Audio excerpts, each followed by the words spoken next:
Hi, I'm Amy Fix. I'm the office manager of Local 1000. I'm also the union representative. Local 1000, as you probably already know because you're in this website, is part of the American Federation of Musicians. I'm going to explain to you how our dues work and how our bylaws define your membership status: active, suspended, resigned, expelled. First off, when you're paying your dues in a normal fashion, it's going to be $150 US for the annual rate. If you choose to pay quarterly, it's $40 per quarter, US dollars. We do accept Canadian currency. We usually calculate the current exchange rate and let you know about it. If you're not seeing that on an invoice, or because you're paying at a random time, not right at the quarter, we trust you that you can calculate the exchange rate yourself. We accept checks that are in Canadian currency or in US currency. We also accept MasterCard and Visa. You can pay with MasterCard or Visa right here on the website. You can go to the members area, click on Pay Dues, follow the prompts, and you will put in either $150 in the annual dues field or $40 or increments of $40 in the quarterly dues field. It automatically charges you in US dollars. So Canadians, please don't apply the exchange rate to your amount if you are paying with a credit card. Once you go to the next page, you will enter all the information as it appears on your credit card. So make sure that if your name is spelled differently, or if it's a different name, or if it's a middle name or middle initial, that all that appears correctly on the interface on our Pay Dues page. Again, only MasterCard and Visa. Go ahead and enter in all the information that the credit card company has for you. So your billing address for your credit card bill, the phone number in that particular residence. When that's complete, it submits and comes straight to my office in the form of a secure email without your actual credit card numbers on the email in any form.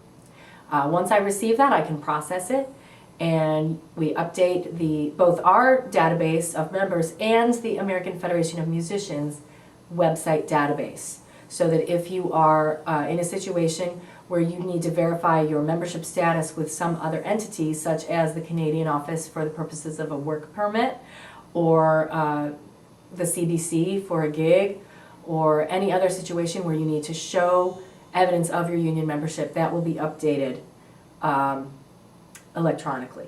Now, should you get behind in paying your dues, there's a few different things that can happen. If we, for example, are using an email address that you no longer look at attentively, we may be sending you reminders to pay your dues and you may not be receiving them. They also may be getting caught in your spam filter. We try as a failsafe to mail paper copies of invoices if we don't hear back from you for a while. But if you've moved and have not let us know your new address, that can also fail. So one of the most important things to do when you're a member is to keep us apprised of your contact information, both your snail mail address and your best email address. And if it helps our emails not get caught in a spam filter, do something to set up that relationship in email so that our emails to you will get through. Should you not pay dues for the span of a quarter, you will become a suspended member. And we will remind you again at the start of the next quarter that it's time to pay your dues. If you still don't receive word for various reasons, or if you are not responding to any of our invoices, after 2 full quarters have passed without us receiving any dues from you, we are forced to expel you from the local.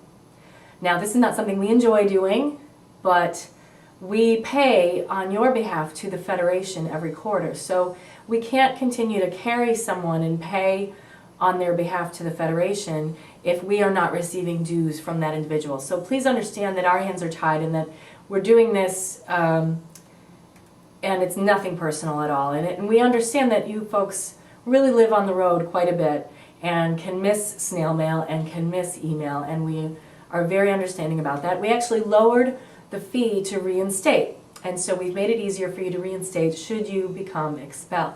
Reinstatement is very simple. You don't need to fill out an application. You simply need to contact the office and make a payment that includes a reinstatement fee of $25 US, 2 quarters of back dues $40 a piece. That covers the amount of time that we carried you without receiving payment from you. And again, that's the payments that we make, the per capita payment to the Federation. $14 per person goes to the Federation out of the dues that you pay us. So it's very important for us fiscally to recoup some of that cost. And then you need to pay at least a quarter of dues that are current. So the total cost is going to be roughly $145 minimum to reinstate, and that will carry you through to the end of whatever quarter is current when you do reinstate. We encourage you, though, if you've had trouble making things be on time in the past, that you pay for a year up front at that point. It really simplifies things at both ends. Now, again, the website does accept MasterCard and Visa. It's a secure page. We don't use PayPal, but we have this merchant account set up for your convenience. It's open 24 hours a day at the website, so please use it. You can use it for any fees that you pay to us, whether that be work dues based on contracts you're filing or membership dues.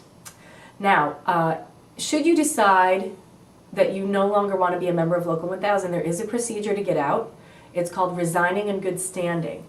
And if you are able to predict that you're no longer going to want to be a member, whether that's going to be for a short time, a short hiatus, or permanently if you're retiring, or somewhere in between, you need to look at your membership card and see when your dues expire.